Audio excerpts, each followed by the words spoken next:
Why hello and welcome to the 12th episode of the Wittering Podcast, where Andy is joined by his old school pal Benjamin.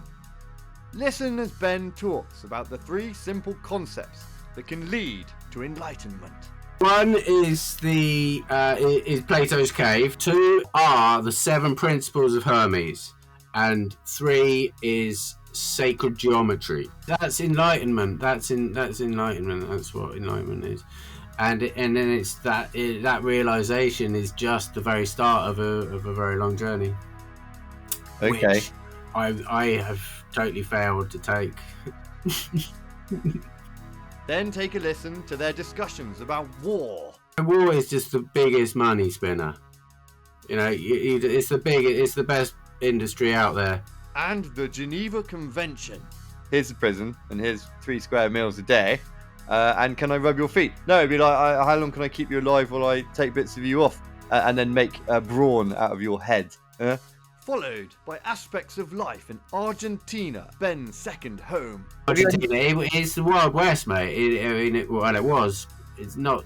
Well, it sort of is nowadays, actually. I just, a couple of months ago, heard about my neighbour who had his horse butchered again by probably the same thieves. And finally, learn a little more about Andy's novel approach to podcasting. Isn't that like a major part of doing a podcast, that you look at all the interesting stuff that comes up in the conversation on the internet and confirm it for your viewer?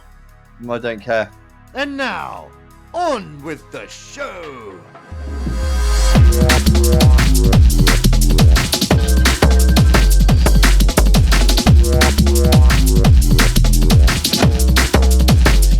I heard it the other day. I saw one of your. I watched the opening 20 minutes or so of your first episode. Okay, with whoever it was, Chris, probably. Yeah, maybe. Okay, excellent. So look, welcome to. Not that I know who Chris is. He's my best mate. He's a legend. Sorry, mate. I'm not your best mate anymore. What? Were you ever? Hang on. I just have like a load of best mates. Not exactly. It's like not 4 maybe. We don't need to get precious about it, either of us. But we can discuss this in a moment once I've introduced what's going on. Welcome to the Wittering Podcast, episode 12. And I'm delighted to be joined by one of my best mates, Mr. Benjamin. Am I allowed to use your surname? It's not that confidential, but it's not that cool either. So probably better less. No. Oh, we live in a mad world. Yeah, anyway, so Benjamin S. Benito, and who welcome, Ben. How are you? Who's done nothing really in his life to warrant to be interviewed, but yeah, I'm here anyway. Well, I would contest that, and I will contest that in just a moment. So, hang on, I've got a problem here with space. My computer's saying I haven't got enough space, man. Oh dear! How much space do you have on your hard drive? Like none. Oh dear, that might be a problem. But it's going to the cloud backup anyway, so you should be okay. So anyway, so look, I am very excited to have you on the Wittering Podcast because. Do you want to tell the world about yourself, or should I do it on your behalf? Yeah, go on. You do what your impression of myself is. Yeah, go on. Right. So I've known Ben since we were, I don't know, probably about 14. Oh yeah, bloody low disk space. Yeah. But it's still recording. So I've known you since we were about 14. We went to quite a posh public school together, and but it was like when we were sort of 15, 16, when we saw our circles started intermingling because we were in different houses because of a predilection for things like the fabulous furry Freak Brothers and associated hobbies that were not associated things. Yeah. Yes. Anyway, and then so we've been mates since. And in a nutshell, at a certain point, I think it's fair to say we all went off the rails, and then you went off the rails. This is my perspective, okay? You went off the rails and you ended up in Mendoza in Argentina, and you bought a pig farm, okay? So that might not be quite right, but this is my perspective of it. And then I remember thinking to myself, what the living fuck does Benjamin know about pigs and farming and Argentina. What's going on? And then over the course of several years, or decade and a half, or maybe a couple of decades, and then your journey has been very fascinating to me. And I remember at the beginning you said, "Well, Andy, it's not just a pig farm. I've bought a piece of land that one day will become eminent domain because they're going to have to build a sodding great big highway through here." And I was like, I remember thinking, what the fuck does Ben know about eminent domain and the future planning requirements of the Argentinian government in terms of highways and logistics? So anyway, all your pigs died at one point. You had a very a very cool kid called Tom. He's very cool, and then you pop back every now and then, and we've shared sporadic communications on Facebook and Messenger and things like this. No, And then mainly just meeting up at random points around the West Country and for 20 minutes here or 30 minutes there. yeah, absolutely. It's been yeah, it's very occasional, but it's always been a constant sort of knowledge that I've got a mate in Mendoza who's a fucking nutter, right?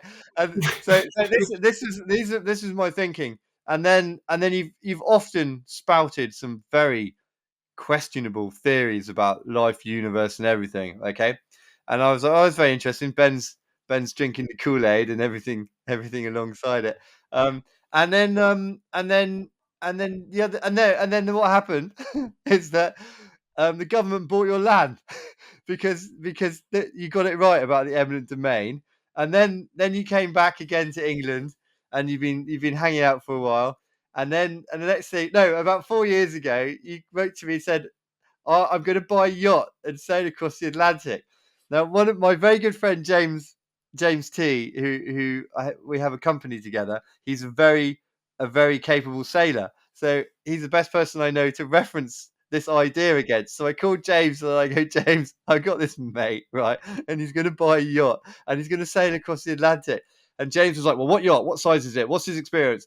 And then basically all the answers came to the conclusion that James said to me, well, say goodbye to him. The chances of him, of you talking to him again, are quite low. So it's about 4 years ago. And then you went and bought a yacht, which is presently moored in, where's it? Tenerife. Tenerife. And one of the reasons I'm so excited is that about having you online is this is going to be potentially the last documented conversation between you and I, because when you set sail, then who knows what happens. Obviously, I hope it's not, but just in case. And No, also, it just wouldn't be such a bad thing, mate. What a way to go. well, there is that, and that's coming to my final point, and then I'll shut up and let you talk for a bit. Is that You've got the Wittering bit right, that's for sure. Yeah, right, man. Yeah, there's no doubt about that. So my perspective of you was you're a nutter. Okay, I'm a nutter as well, but not to the same level and degree of you. And then where at a certain point I wrote my nuttiness in and became a fairly functioning member of society, ticking all the boxes, you very much haven't ever.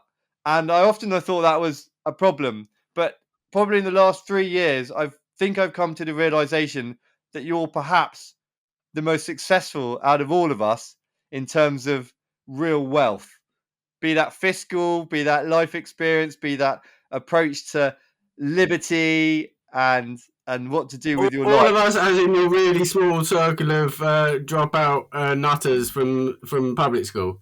Oh yes, because that brings the last point is that public school is really good. It's really worth the investment of £370,000 over the course of their youth for my child, and then a guaranteed set. I had a really good time there, but in terms of using our group of friends as a data set, Yeah, I mean that's not. then it has to. I can't think out of us. I don't. I think I'm going to go. I'm probably the most successful in terms of established metrics for success. Have you got a house? Have you got this? Have you got blah blah blah blah? Yeah, wife and 2 kids, Yeah, house, exactly. car. Exactly. Yeah. So I'm probably there. But I actually think you are the most successful. And when I hold you up as an example of what public school can output, it's almost probably despite public school. This is where you've got to. You are the shining example in my mind, and I'm only blowing smoke up your ass because I think it's true, of what is capable to be done with the right approach to life. But I haven't really done anything either. Thanks, mate. But I mean, what the hell have I done? Nothing. I've just done loads of nutty stuff and weird life decisions, but not having done anything in the process of taking those weird or crazy life decisions. And I mean, the nuttiness. I mean, look around us. The world is utterly mental. So maybe being nutty is just what's you're meant to do. Yeah, yeah. I mean, why not? And so, could you tell the 14 listeners we have what's a bit more about what your immediate endeavour is? You just told me that this is the first day. What did you just tell me? The first day of the rest of my life. Yes. And actually, I thought about that phrase and how cool that is, because actually you can wake up every day and say that anyone and everyone. True, but it doesn't always have as much meaning depending on the context and the immediate decisions you might have made about what you actually do next. Oh, so this is the first day of the rest day of my new life. Yeah, but you're getting up and doing exactly what you did yesterday, and you probably will be. Yeah, well, that is you're true. getting up and what are you doing? Well, on Monday I'm flying out to Tenerife and gonna go to said boat and try and get it into ship shape to be able to sail across the Atlantic. And I've got like a motley crew of Argentinians, and it's brilliant. Like sailing in English is much more disciplined and serious. Sailing in Spanish, I just know I have this feel. I've been looking at the vocab. It's going to be much more fun and piratical, and yeah, I can't wait. Is that a word? I love it. It is now. If it isn't, piratical. So can I ask you what gives you the inclination and almost the right to consider setting off across the Atlantic in? Oh, and also tell us a bit more about your boat, so people who know about these things can gauge your chances of success. Yeah. Well, my old man basically was a bit of a dude. He was on the Royal Navy boat that sailed from Australia to Rio de Janeiro, and that went via Cape Horn, which is the most hardcore sailing on the planet, and then like the Royal Navy boat won that leg of the and it was the first Whitbread round the world race. Okay. So cool. At that point in time, he was like one of the best crew. I mean, he was only one of the crew, but he was just one of the best sailing crew people, arguably, on the planet. At that point in time. So that's where that's where I've come from, and so I've got it in the blood. I went sailing loads when I was a kid in the family, so I've got it in the blood, and he's entirely to blame. And he was very successful as well, so that's where like I've been financially able to do it, along with a few risky and successful crypto dabbles. I've been able to pull it off. And what was I going to say? Yeah, I bought this land in Argentina, and it wasn't a pig farm. Like I didn't buy a pig farm. I bought this land and then turned it into like a little mini pig farm. I had like 4 or 5 sows and 1 boar, and I had like a bit of a production thing going, and yeah, but then I had like goats and the odd rabbit and the odd goose. No, yeah, geese. I had geese and dogs and cats, and it was just a bit of a crazy alcoholic attempt at self-sufficiency, which was really quite cool. Making it like boiling up pig head and making what do they make out of pig head? I don't know, brawn. Ooh, I believe it's called. I don't know what that is.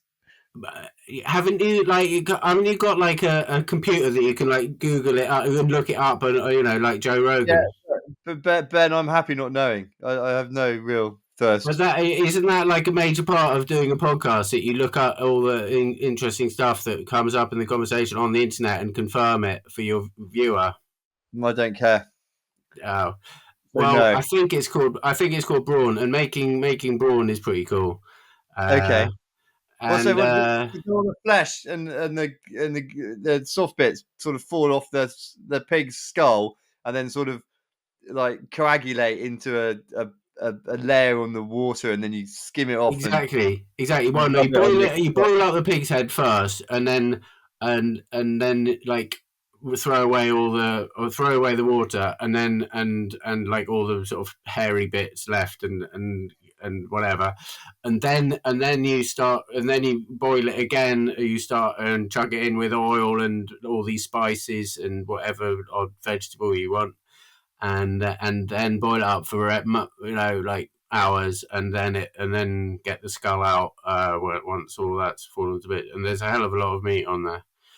Okay. Okay. Yeah. Good. Good. A Okay. Good. minor gastronomic detour, but yeah, it wasn't a pig farm when I bought it. That's for sure. All right. All right. And no, I had horses as well, which ended up getting either butchered by the local uh, gypsy Oh, what? MFs. Okay. Oh, I see. Oh, I see. Without permission. Yeah, no, they. I mean, I got them stolen basically. I mean, I've actually been a complete failure in so many ways along this nutty, amazing journey that you talk about. I mean, I totally messed up, and but having horses walking along the River Mendoza. I mean, the horse was doing the walking. I was sat on top of it. What's that called? It's Trotting called along gliding. Okay. Yeah. with the Andes in the distance, the snow-capped Andes. It was like whatever Wild West fantasy. Yeah. And we Beauty. went fox hunting with said local gypsies, who then turned on me and stole the horse or whatever. But we went fox hunting on like this land, and they have these greyhounds, like these monster greyhounds. Well, greyhounds actually are pretty big. I don't know if Yeah. you Yeah. know how I big do. they meant to be. I Massive, think I I do. think. They're pretty large. Yeah. And yeah, that was quite fun. All just mental, really cool memories. And Have you got yeah, any? Have you got any? Argentina, it's the Wild West, mate. Well, it was. It's not. Well, it sort of is nowadays. Actually, I just like a couple of months ago heard about my neighbour who had his horse butchered again by probably the same thieves. They, Shit. you know, it's hardcore out there. A lot of poverty. Yeah, yeah, yeah. Well, how were you? How were you? I've never asked you this, and I've. How were you greeted as a Britisher? Associated to Los Malvinas. Yeah, well, with a lot of fondness, to be Oh, really? honest. Yeah, because for them, they were like, the rock music, Led Zeppelin, Okay. Deep Purple. Um, like, there's so many English bands that just rule the roost out there on the rock scene, and then football. And like the English, everything, everyone that's sort of interested in whatever thing they're interested in, the British always sort of seem to have some like representation, and Yeah. so like all these people are just fascinated to talk to me and really up for talking to me, and like it was cool, it was mental actually. Uh, do you know the Belgrano, which was supposedly Yeah. a hospital ship? Yeah. In mutual waters that the British torpedoed and it went down. I mean, essentially a war crime. Uh, I met this dude whose old man Yeah. died on that boat on the Belgrano. His dad was a nurse, Oh, and really? he went down with the ship. And I met some like guy randomly drinking on the street. Well, not actually, literally on the street in a street cafe, and he was just like, not even the slightest bit of rancor. Rancor, yeah. Rancor. Yeah. And no, man, But no, but hang really on. humbling. Who invaded who? And to me, the whole notion of Geneva Convention has been being proven right now in Eastern Europe is out the window. And it always was in my mind, because if someone comes in and attacks your family and then you get your hands on them later, what are the odds as humans that we're going to go, oh no, sorry, here you are, here's the prison, and here's 3 square meals a day, and can I rub your feet? No, it'd be like, how long can I keep you alive while I take bits of you off, and then make brawn out of your head? So I don't know how you feel. I don't know how you feel about that, but hopefully I made my feelings quite clear. Well, mate, I mean, who attacked who? You seriously asking me about for a history lesson on the Falklands War? I'm not. You can't. If you go back far enough in any disagreement, then there'll be a tit for tat. But most recently, who attacked who? In what? Who started the Falklands War? Oh, okay, well, it was And obviously the Argentinians that there we go. That's it. invaded the Falklands. But this is a really fascinating thing. Cool. The In and Out Club in London, which was one of 3, I think, or 4 military officers, like social clubs, shared the same building as the Argentine Club. And they basically came up with it all. War is just the biggest money spinner. It's the best industry out there, probably, and most lucrative, and it's an amazing diversion, so that people just don't actually realize what life is about, and just get diverted and lost and confused, and that's the way to keep the status quo. That's the way. This is something I've spoken to you about before. Plato's cave, man. Okay, right. Hang on. Hang on. Plato's cave. No, but hang on, Benjamin. Hang on. Zip it. I led seamlessly into Plato's cave, man. No, I know, but I'd like to have a tiny bit of structure, because basically, during this period, let's say 20 years of you taking an alternative path, right? It's really annoying. I've got these bifocals, and I don't know whether to look at you with my reading glasses or look at you with my other glasses, and this is really annoying me. I think I might have to. You've either got to come close with the reading glasses or go back with the long one. Don't come too close, because your microphone is abhorrently loud. I don't know what you've done to it. It's just so loud. It might be really crackly in post-production. We'll try and sort it out. But also, if you look up like that, you get the reflection. So it's up to you. I think it's quite a nice reflection of your lovely garden. I can sit broodingly like this and use the upper part of the eye, the glasses, from a distance. So for those who are not watching the video, just listening to the audio, this is an intriguing visual image you're missing of Benjamin with his eyebrows. Right, now look, this path of yours over the last 20 years, during it we have talked, and you have often mentioned things like, and I'm maybe not quite like this, but I'm hoping this puts it into an immediate context for some people, the veracity of what falls from David Icke's mouth. Okay. And so that's part of it. And then veracity, as in truth. Yes. No, mate. David Icke is another one of these idiots out there putting stuff up on the wall of Plato's cave. But possibly, but one might say it might be have a slightly it might be more of a penumbra rather than a shadow. So there might be he might be revealing a little bit of what's David behind. Icke is divisive. Anyway, just wait, because you don't want a division in any way. It's about union, not division. Okay. Sorry.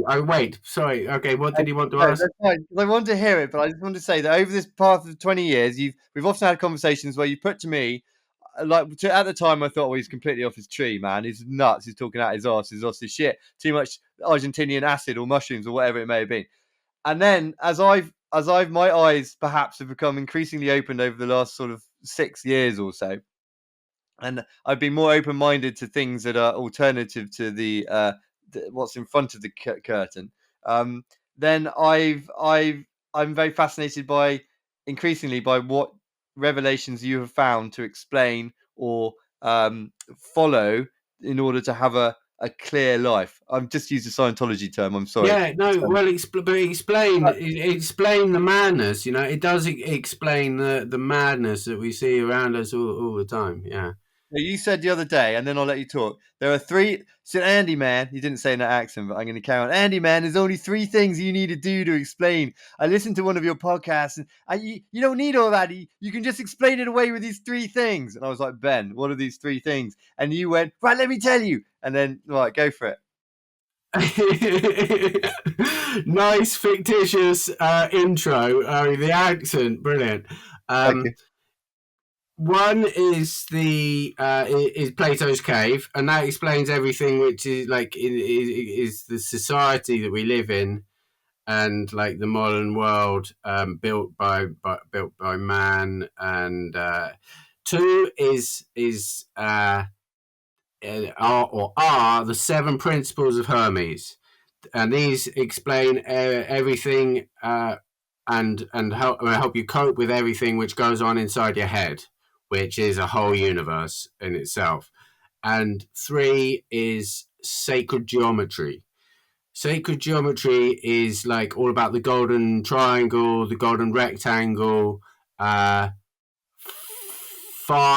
Is like, what is it, 3.14 or 41? You know, that number is like a magic number.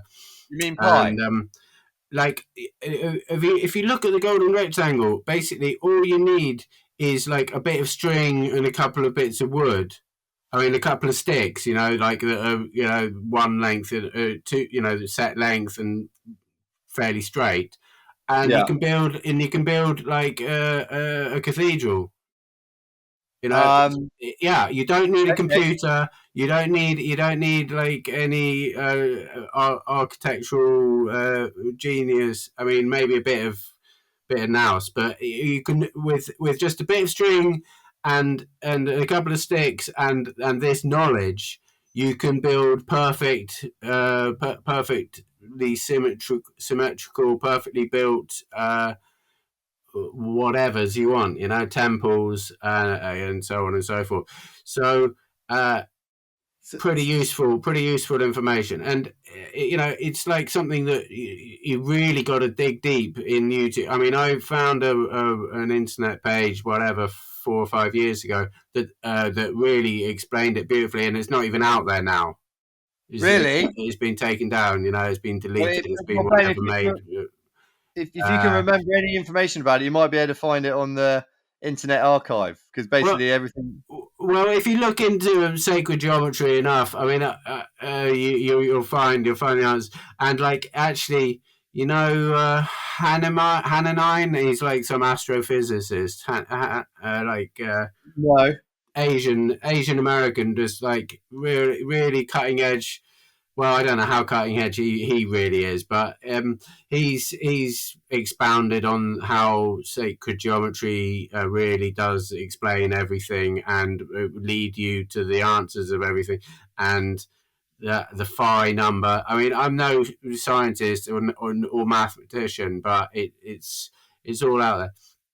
And going back to Plato's cave, yeah. Right. I mean, How cool is that? How cool is that? What is it? Some people might not know what it is. So can you give us a quick explanation, please? It's if you think of the image, yeah. You've got all the people, yeah, like the masses, tied up, sitting on the ground inside the cave, looking at the cave wall, and behind them there's like a little wall or whatever, and there's all these people who are holding up like sticks or just doing it with their arms, making images on the wall, because behind them, further back still, there's a fire casting the light. Yeah, so you've got the light cast by the fire, with these people making images on the wall, and the masses looking at the cave wall and thinking that that's reality.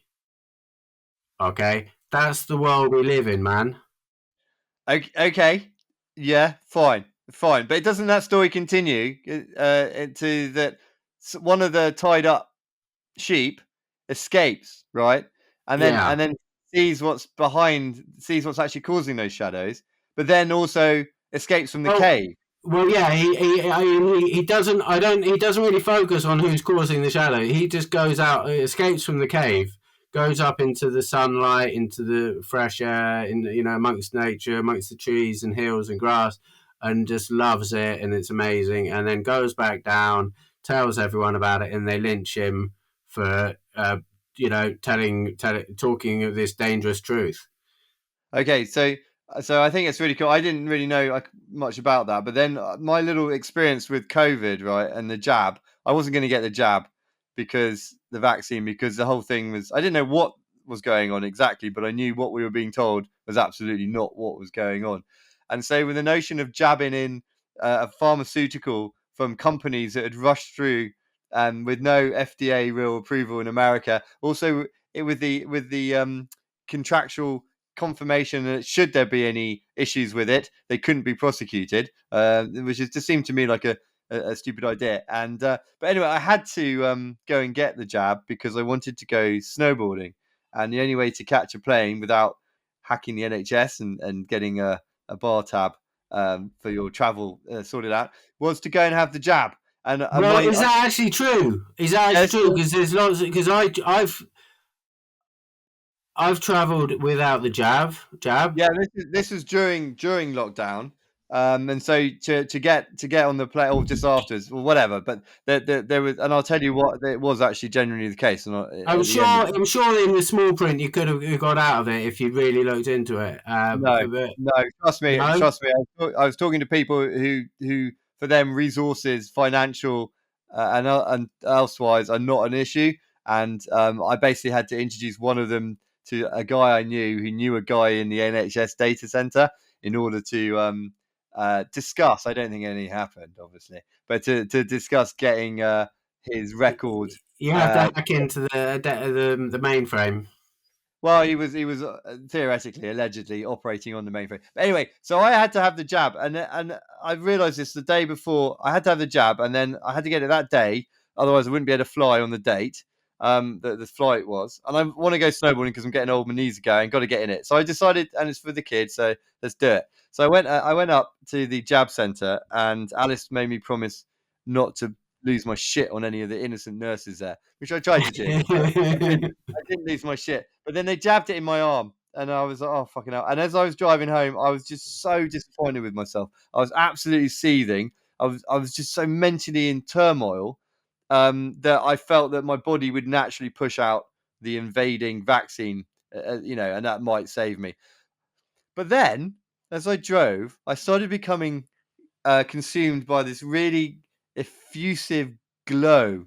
I felt warm and I felt happy and I felt really joyous, despite the fact I was fuming with myself. And it took me a while to figure out what it was. And what it was I'd spent a year, 2 years, however long it was, basically fighting verbally, mentally with my nearest and dearest. Like my parents who were like, oh, you better get the jab. With my brother, who's my best mate, who I love dearly, he was like, no, you better get the jab. And lots of other people, I was going, are you all mad? And the fact that I'd now had the jab under duress, but this golden glow was because I was rejoining the fold, and all that energy I'd had. I didn't realize how much energy it took to keep, to fight the obviously logical point of view that you're all fucking mad on as an outlier. Now that I had become part of the herd again, this is innate human feeling of belonging was really powerful, and it explained to me. I know I've read books about behavioral and psychology, but to actually experience that for the first time, oh my god, we're so fucking simple. We've got these basic drivers and requirements that are so hard to fight against. And so I absolutely get. And then so when I reread about the Plato's cave thing, it's no surprise to me that the dude got lynched because no one likes change and to be told they're wrong and break down established. Right. Yeah. Yeah. I mean, it's. But it's complicated as well, because if you go into that metaphor, who are the people making the images on the wall? what does the fire represent? And it's classic, beautiful conspiracy theory cliche, but the Illuminati are the fire. Okay. Yeah? Tell me about the Illuminati, because The you have Illuminati are when the you fire, man, and yeah, then no, the people making the images are on their side. They're like they're their buddies, although they're much lower down on the in the echelons of superstardom, etc., etc. well, look, I think the original allegory was that the light, be it the sunshine or the fire, is actually truth, which is sometimes perverted, but if you get beyond the No, manipulation, no, no. I mean, the allegory that they teach in all the universities is that the education is what you get. I mean, when you get education, it's like that's when you get freed from the cave. okay, Yeah, well, I and you get education, but it's all just absolute garbage. What they teach about it. And I went to Leeds University, as you well know. We've got a good story about that, but not for this moment in time. Um, no way, how did all that happen? I went to Leeds University and did philosophy. No one ever spoke to me about Plato's Cave. I studied Plato, but no one ever spoke to me about Plato's Cave and brought up this allegory and the possibility that actually we're all just chained up muppets looking at a lie on the wall. But obviously, the wall is TV, social media now. And you've got war. more and more, and the allegory was written, whatever 3,000, 2,000 years ago in ancient Greece, and the cave was quite small then. Imagine how it's all just blown up now. Now we've got an underground super complex, not just a cave. Yeah, I like that. Yeah, but how does that help anyone? Because it's a topic we often discuss on the podcast with different people, especially with Paul. Is that I always cite?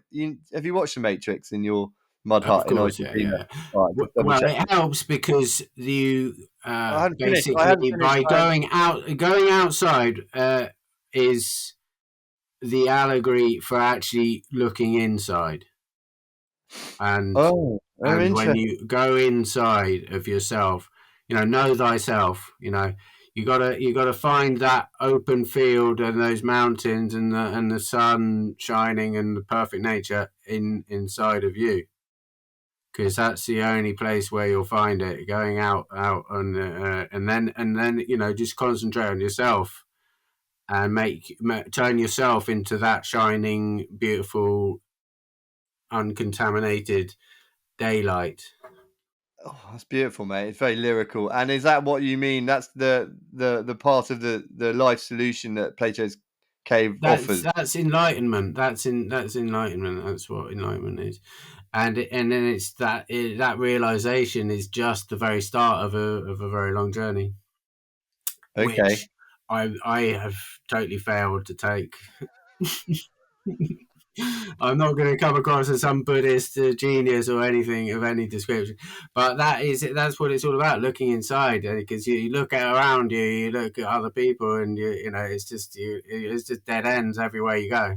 But look, man, I say this all the time. So Matrix, the reason I mentioned Matrix before you interrupted me, right, was do you remember the character Cypher? The Of guy who course, yeah, right. So when he's betraying Neo and he's having dinner with Mr. Smith and he's having the red wine and the steak and he's going, ignorance is bliss. I know this isn't real, but it fucking feels real.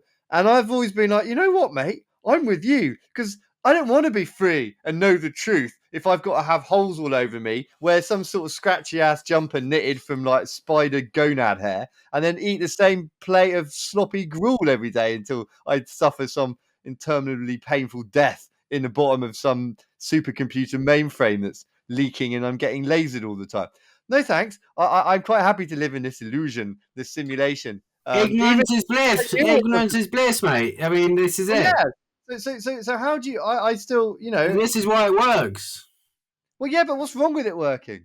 As long as you're comfortable and that simulation is making you feel like you're living a worthwhile life. I'm very comfortable. I'm very lucky.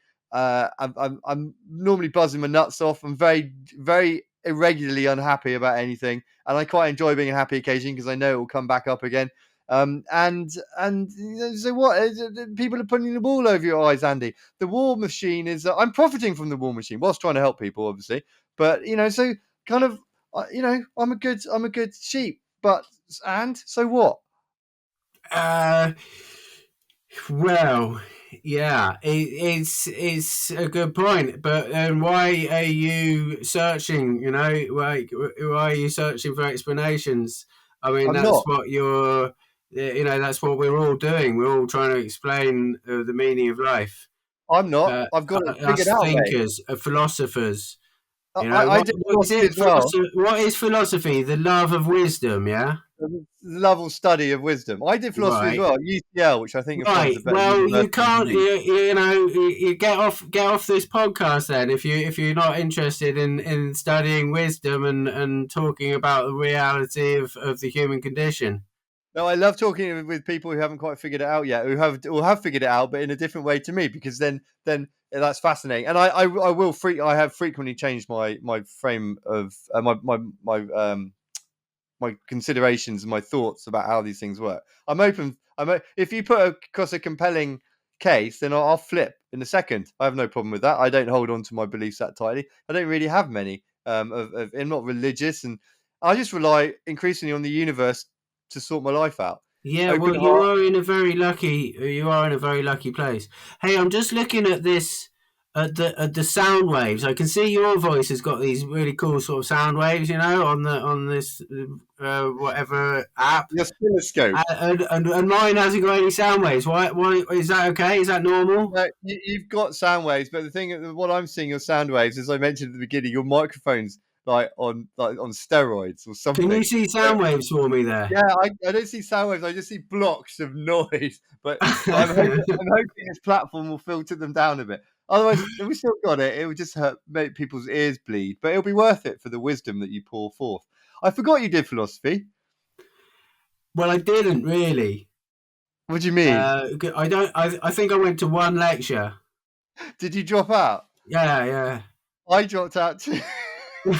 For philosophy. I dropped out of Leeds Uni, and then for the next year I went to Leeds Poly, or what was Leeds Ben, Met. I can't believe we did this because I dropped out of UCL in the first year, and then I quickly scrambled and I did a year at University of North London ex Poly. Well, yeah, ditto. Poly But it philosophy. wasn't a year. It wasn't a year. It was like 3 months or whatever of a tourism degree.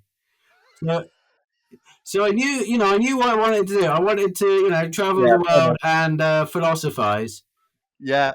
So look, I think that and this is probably get shot down by a proper philosopher, but I think any philosopher who went to study philosophy and then didn't drop out isn't isn't a true philosopher. Because well, what I thought was when I figured out what it was all about, is basically this week we're going to learn this philosophy, like Descartes. I think, therefore I am. Oh, that's fascinating. And then the next week or 3 weeks later, we'll learn another philosophy that contests that initial philosophy. So it's just basically a one-upmanship game of opinions and sort of logical rationalizations, which you don't need fucking university. That you need the pub Yeah, well, and a few right. like-minded few, and Well, then you need life experience. this leads Go on. beautifully onto the other part of my pronged explanation of everything, which is the seven principles of Hermes. Yeah, Right. Hermes is you look him up in Wikipedia. Hermes Trismegisto is called, and he's the father of wisdom, or the father of knowledge. That this is in Wikipedia. He's the father of knowledge. Okay.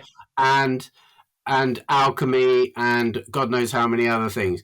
And yeah, I mean, alchemy, yeah, is not about turning metals into gold, whatever, turning lead to gold.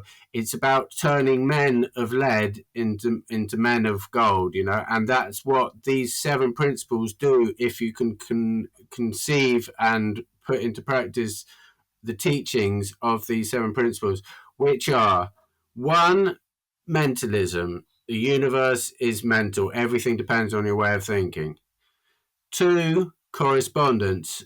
which is like what is inside is outside. What is as below, as above, so below. You know, that's like the known phrase, as above, so below, and the correspondence of basically everything's a reflection of everything around you is a reflection of what you have inside you, and that's like really useful because you can then like tidy your desk up and it sorts yourself. You know, you feel better. You know, it's just like such a simple, basic law. Like I've been working as a cleaner in a hotel for the last 3 months. And I feel awesome, you know, after going to work and cleaning hotel rooms every day. I just feel awesome because it's just, you know, sorting out, you know, getting rid of all this mess and leaving it all nice and tidy. It's just beautiful. That's where my multi £1,000 education got me to. You know, like making beds in the hotel down the road. Which I did learn actually in like what is it, boarding school? You know, like how to make beds, how to you know, whatever. I've always shouted at the kids, make your own beds. I was doing this when I was 7. That's not a hospital corner. This is a hospital corner. Anyway, sorry, correspondence. I never learned about hospital corners. They weren't the thing in my prep school. That's the one. Anyway, number 3 is vibration. So you have to vibrate, you know, in as high as possible, and you do that by exercise, good diet, meditation if possible. They're like the basic thing, and you know, not. I said to this the other day about not swearing, you know, because you swear and that like brings bad vibes. But you know, obviously a little bit of swearing has got to be done. Yeah, I fucking contest that, but carry on. And like eating meat, you know, it's a dodgy one. It's so delicious, but it does go putrid inside you because it takes ages to digest, and it's all warm and perfect conditions for the meat to go putrid, and that happens inside you, you know, which isn't the coolest sort of thing biologically. Okay, 3 vibration. 4 is polarity, which is basically about how like all the extremes are actually part of the same thing, you know, and you have to unite the extremes to find peace. So love and hate, you know, that's just one thing, emotion. Okay, yeah. Continuums are they're the same thing, and it just essentially. And then 5 is rhythm, which is how everything's got an up and a down, you know, like the waves on the sea, you know, it goes up and goes down, you know. So you have one period of your life where you're really cool, and then the next period of your life where you're not so cool, and that's just the way it works. 6 is cause and effect. This is the one that everyone knows about. Basically, the only one that's out there in the mainstream, you know, because they can't put these hardcore truths out there. Although they are coming in nowadays, you know, with the awakening of consciousness, you know, conscious awareness, the age of Aquarius and everything. It's all coming in. All of this information is getting more and more well dispersed, and the internet obviously is like the driving force behind this occult knowledge. Well, what was the occult knowledge now being everyone's fingertips?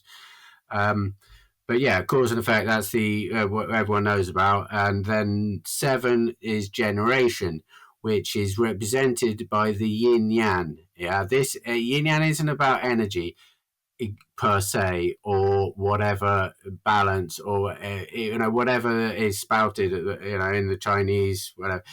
Yin yang is a representation of how you need masculine energy and female energy, like in equal balance, to be able to be whole and productive and creative. So, you know, if you think about your family, you know, you've got 2 women, well, female members and 2 male members, you know, and they've got like a really good balance of, you know, points of view and everything. yeah. I come from a family of 3 brothers, and my old man was really kind of like hardcore masculine, macho, sailor, military, whatever. So we had a total imbalance of the masculine energy growing up. That's just my personal experience. But yeah, you've got to try and get that. And then in the yin yang, you've got like in the center of the masculine part, you've got the female heart, and vice versa. So you've just got that perfect like interchange. They're the 7 principles. And did I get told anything about this when studying philosophy at a top university? No way, no way. The father of knowledge, no one ever even, mentioned him, in the study of knowledge. Just say his name again slowly so people can Google it, because I'm not going to write it on the screen. I might. Hermes Trismegisto, which is, I believe, Trimi. What do you mean, people? What people? Well, 14 audience. Unless we've lost 14. What? It's quality, not quantity. Trismegisto. It should come up if you spell it how it sounds. Okay, well, that's good answer. About the same level of effort I put into it.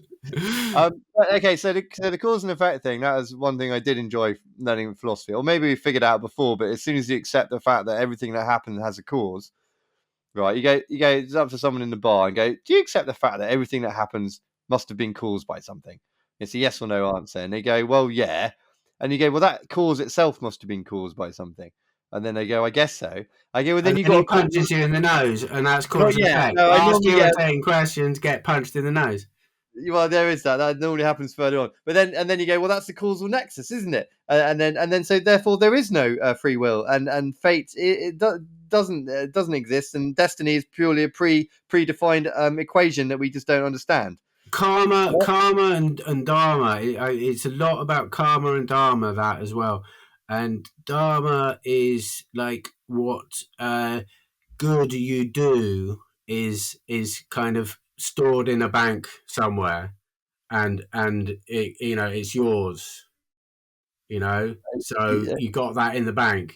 Doing good. But I mean, this is the be a good bloke, be a really sound dude, and it will come back to you. Karma is what is owing to you, or what you owe to the world, thanks due to your actions and the actions of yourself in all past lives. So it builds up, over, because we get this is another thing you need to get your head around, is that we get reincarnated over and over again, and in past lives. Get my head around that. Well, it's not that. It's not. I mean, a lot of people question it. Do you believe in that remotely, or would you question? No, not remotely. I mean, I'm not. It doesn't upset me, but I just think the whole notion of it must surely be slightly insane.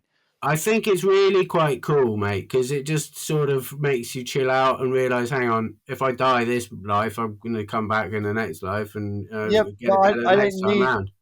I have that same, I believe, that same level of chill about my inevitable mortality, purely around the fact that when the last spark of energy leaves my body, I won't know about it. It won't be relevant to me, and therefore it's of no concern. I just need to make sure that I live my life now, that hopefully I don't have too many regrets if I'm in a position to consider that there's things I haven't done.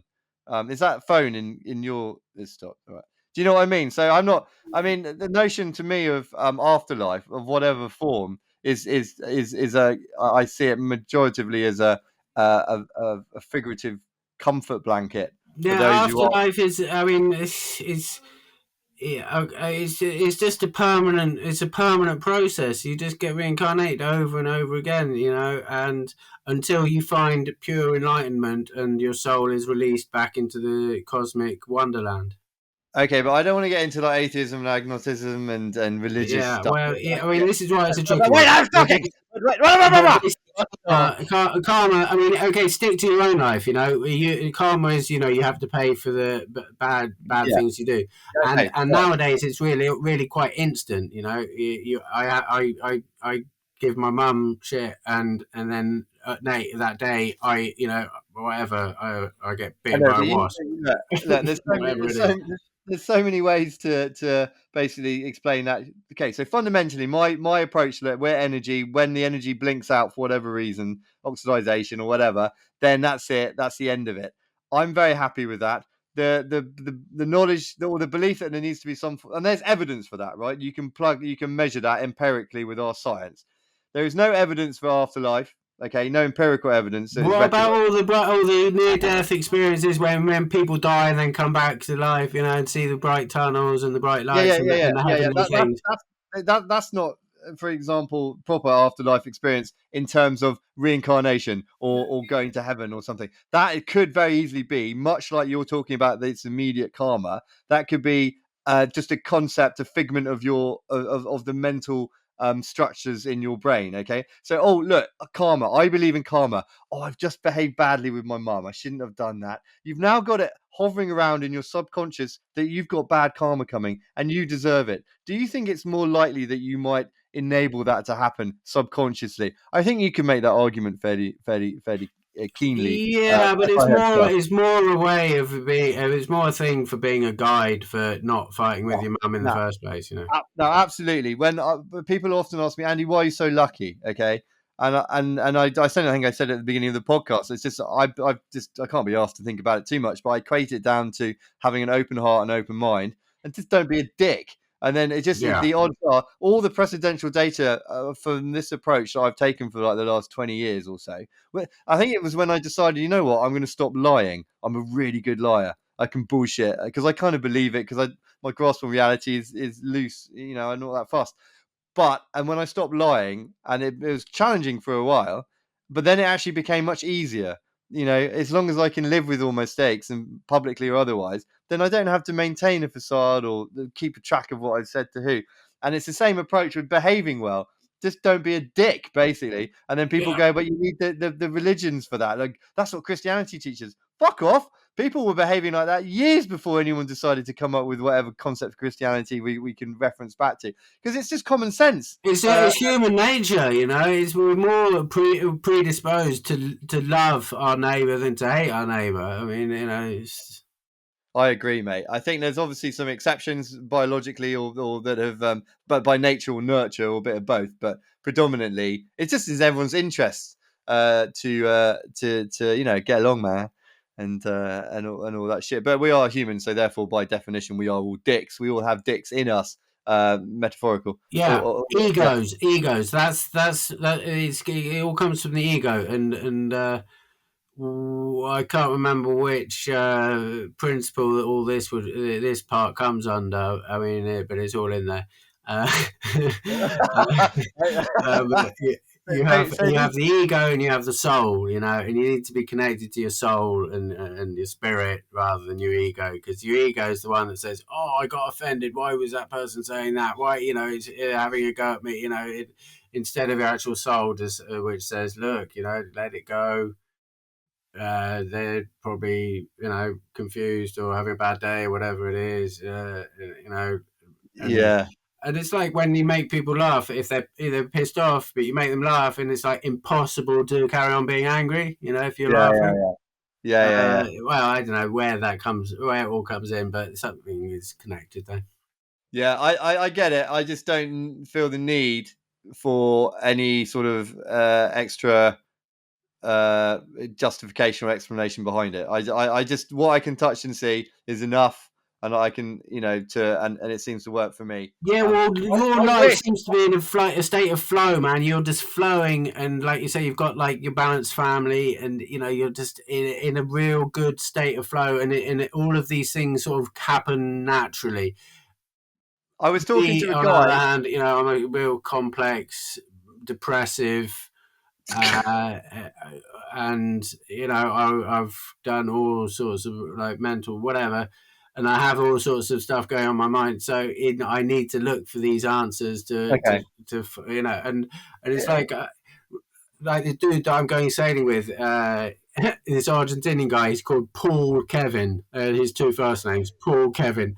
Paul in English, not Paulo, or Pablo. Paul, like Paul. McCartney, maybe. And Kevin. Anyway, like he's just like got all of these things naturally, you know. It's like him and his brothers. Actually, he's one of four brothers, and I look at them and I'm just like, yeah. I mean, they just like they're just happy always. They just got their shit together. Their lives are cool. You know, they're you know whatever, relatively healthy and well balanced. And then you know I talked to them about the seven principles, and they're just like, well, yeah, obviously, you know. Yeah. Yeah, yeah. I mean, I agree with most of it other than meat, but I mean, I may be wrong about that. I just like meat, as you clearly do. So like, I was seeing a psychologist or psychiatrist. I see them as often as I can because I think everyone should. They're brilliant. I love talking about myself with a captive audience. And I was talking, I was talking to one guy actually, and he was like, Andy, you seem to have a state of surrender. You seem to reach this. He called it a state of surrender, where you've just surrendered to the universe. You know, you do have some control over what you're doing, or you seem to care a little bit, but you seem to be able to let go. And then we talked about it a bit, and it basically got back to this time when I lived in Hazelmere in Surrey with Matt. I used to live with Matt, right? Yeah, with Matt, man. And then we had a mate called Justin, the top lad. And what happened? Justin, oh, actually, it happened. He basically got. It's not called. Oh fuck it, it's Justin. Basically, he picked me up one night, it was Friday, Saturday night, or something. It was quite late. He perhaps shouldn't have been drinking. Okay, and I mean driving. Yeah. One or So the yeah. other. I mean, maybe. Yeah, he got in and he was like wired, man. And I was like, and it got in. And I didn't have much going on in my life at the time, so I was quite like flexible. And he said, right, I've got to go some places before we go where we're going. I was like, okay. And he fucking floored it. And I remember, and it's dark and it's windy little lanes. So I remember thinking, shit, I could die here. It's really quite easy to die. And then my brain went, it's okay, man. It will be what will be, will be. And then we kind of got me and the psychologist got us back to this point where I just kind of let go of it. I wasn't depressed. I wasn't suicidal. I was having a great time, but I was just like, you know what? It's okay. It's what it will be, will be. And then apparently he got really excited about this state of surrender and said, I'm going to write a paper about you. But then I think he might have just wanted me to book more sessions. Yeah, there is that. There is that with psychologists. It's like the old school mechanic. You know, they don't want to fix your car because Yeah, you know. you won't see him again. And yeah, I've toyed with the idea, but I just know that I'll just end up arguing with them and thinking they're stupid and disproving them and making them have a mental breakdown themselves. The psychiatrist. Oh, you reckon? That's what I'm convinced. That's what I'm convinced would happen. So I don't Okay. do it. Well, my standard experience with most of the people I've seen has been I'm sitting there. Sometimes I get it for free from part of like some leadership programs when I was back in corporate life. Oh, we're going to give you accelerated leadership program, part of which is get to know yourself.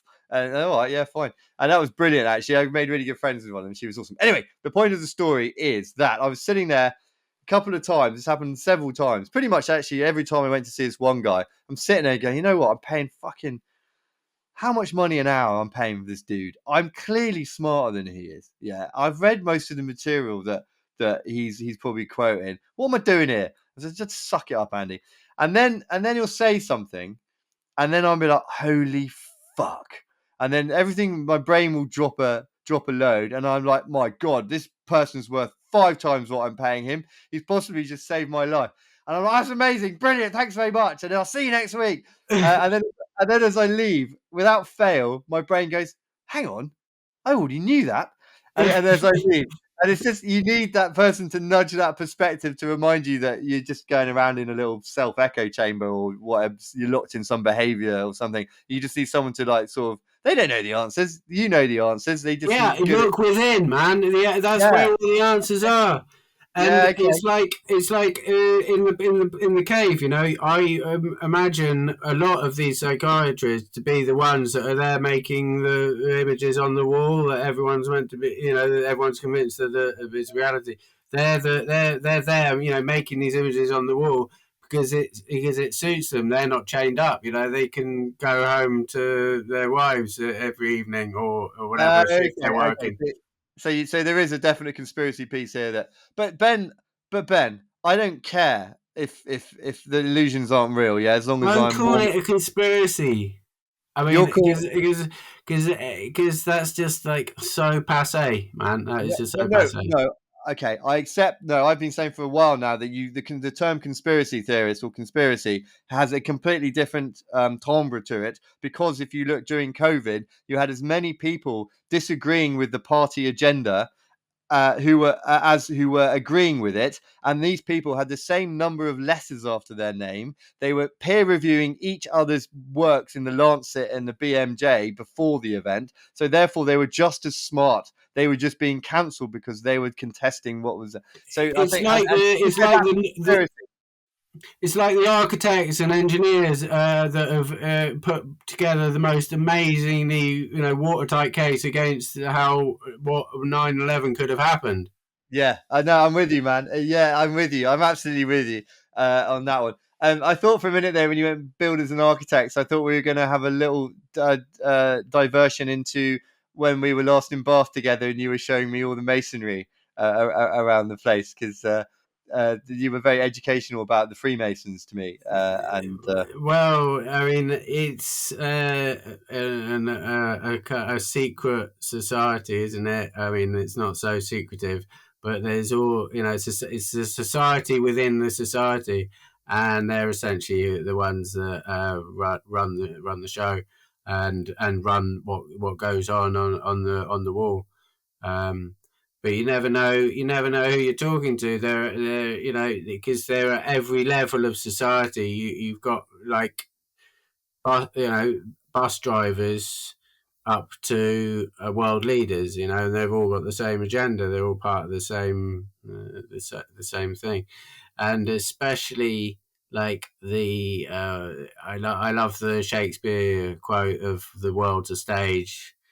And we're all but players on it. I mean, the people on the stage are the ones, controlling our minds to a okay, certain yeah, extent. fine. Unless Well, you really open, go inside yourself and open up your mind yourself, then. okay, all right, yeah, no, yeah, I'm with you, man. So Hermes, can you read his work anywhere? Did you translate it or something? I can't remember what. Right, yeah. Basically it's the reference, the text that is referenced here is the Kybalion. The Kybalion is written by the three initiates. That's what it says on the cover. The three initiates wrote the Kybalion, and there is a breakdown of the seven principles. I translated a 40,000 word sort of treatise that was dealing with the Kybalion and all its concepts, written 50 years or 50, 60 years after, about that, whatever, after the Kybalion was first published. And it was written by like an Argentinian psychiatrist who died mysteriously aged 40 something, by the way. But really kind of modern day practical advice based on the wisdom from the Kybalion.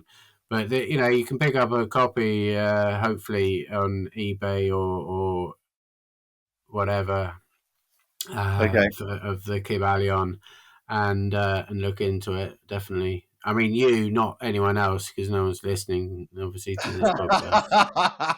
All right, nice little nut punch there. Thank you. Right, I've got to Will go and take. you? Will you? Possibly not. I'm just going to read your translated treatise.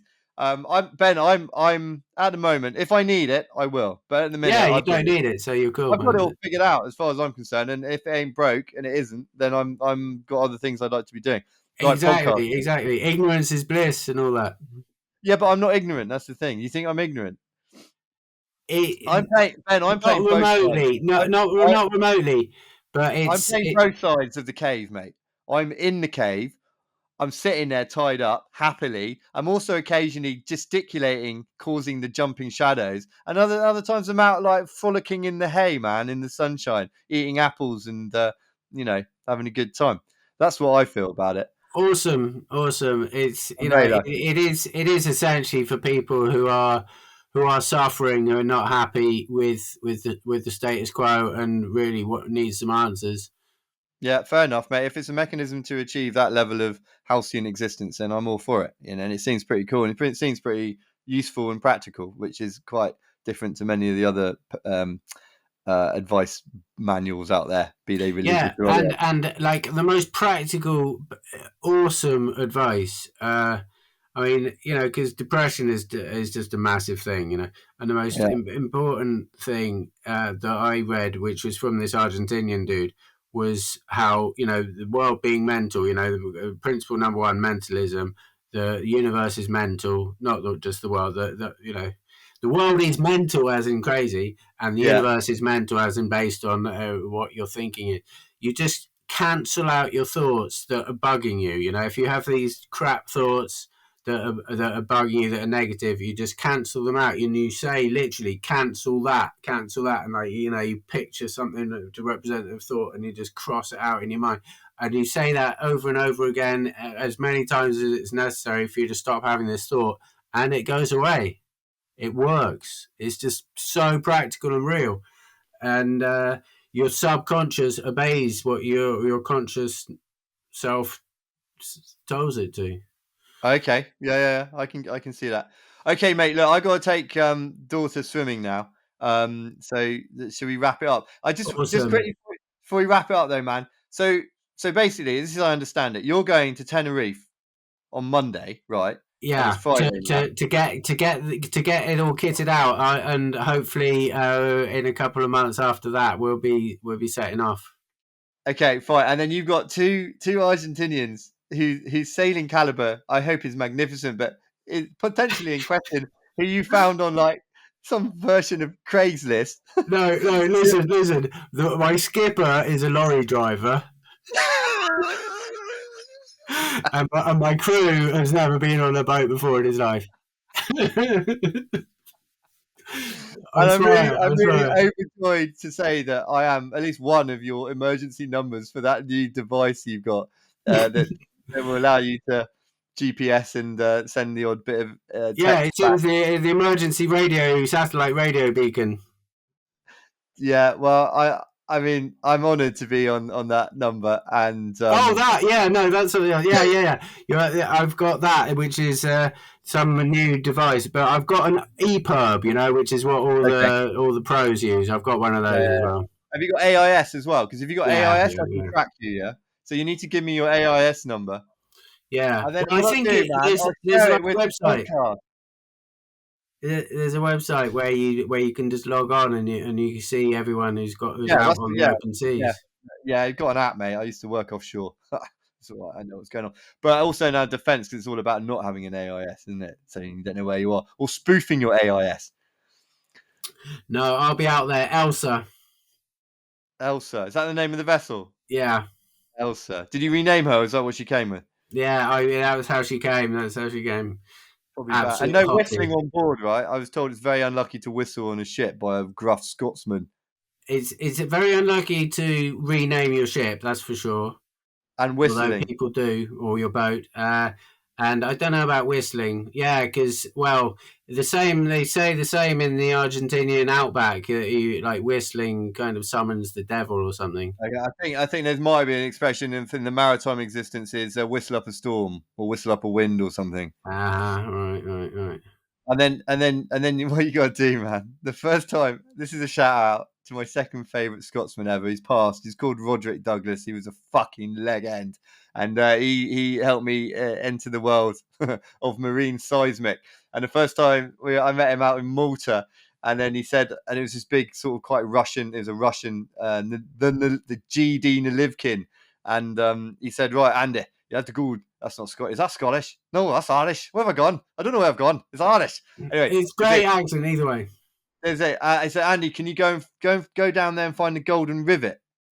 And I was like, what? He goes, well, this boat has rivets, Andy. And the first one they lay is always golden, or the last one is they put a golden rivet in. So until you're not sailing until you go down there and touch the golden rivet. And I remember getting up and looking at him and then sitting down and going, that's a pile of shit. And he was like, no, you're not as stupid as you look, Crouch. And then and told me the story that the golden rivet is what gets the young boatswains or the young bosuns or whatever down there bent over for a practical piece of buggeration in the old days.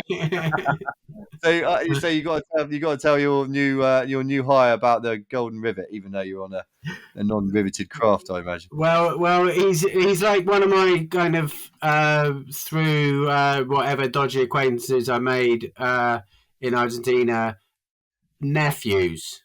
He's a nephew.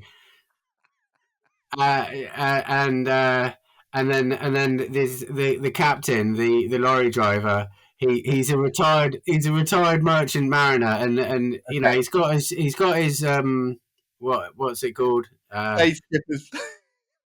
What do they bloody pay the pension? He's got his pension, you know, from the merchant marine, but it's not enough to survive in Argentina. So he's got to be a lorry driver as well. He's 64 years old. And he's been sailing all his life, and so he does know his stuff. All right, wicked. And I think you're going to record some videos. You've got a YouTube channel, which if you want, you can say it here now, or I can put it on later, or we can not mention it at all. But which you will populate at a certain point. It's basically just for my kid. That. Okay, fine. All right. Well, I'm going to share it here anyway. So and then we'll get. No, I won't. Obviously, I won't. No, I mean we'll get 2 more people viewing it. Yeah, exactly. But that's all it takes. You could change someone's life, man. I can't wait until I am out in Tenerife and then I can film some cool stuff. Yeah. And kayaking across the Atlantic as well. Is that next on the list? Is it? Well, no. I'm going to take my kayak with me, and then when it's not too windy, or when we're becalmed, I'll get the kayak out. That's cool as fuck, Benjamin. Yeah, mate. Make sure you got enough memory cards or hard drives. You taking your laptop with you? Anyway, we can discuss this later. It's technical, isn't it? You're a Luddite. I got 7. I got 7 memory cards, 1 for each principle. And on that mental note, principle 1, I will say adios, hermano, and hasta luego, brother. Yeah, man, it's been great. Thank you very much. And yeah, see you later. Say goodbye to everyone. Cheers. There might be a dog there watching in the background somewhere. It's going to be huge one day. Woof. Bye. The Wittering Podcast theme tune is produced by Skins. Check out his details in the podcast description.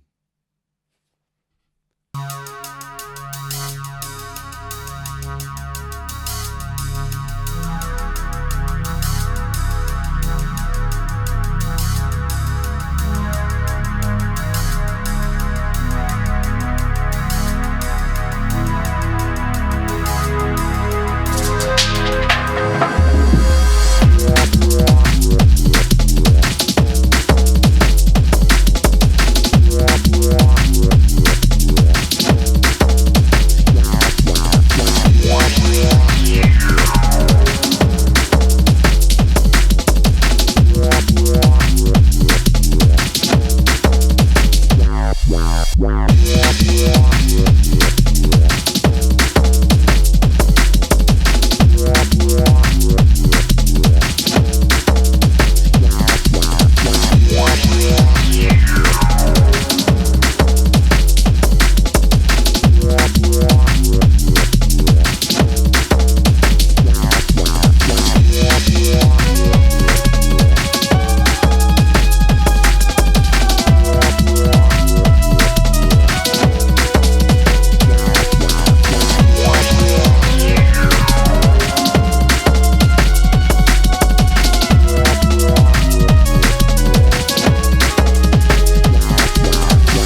Bye.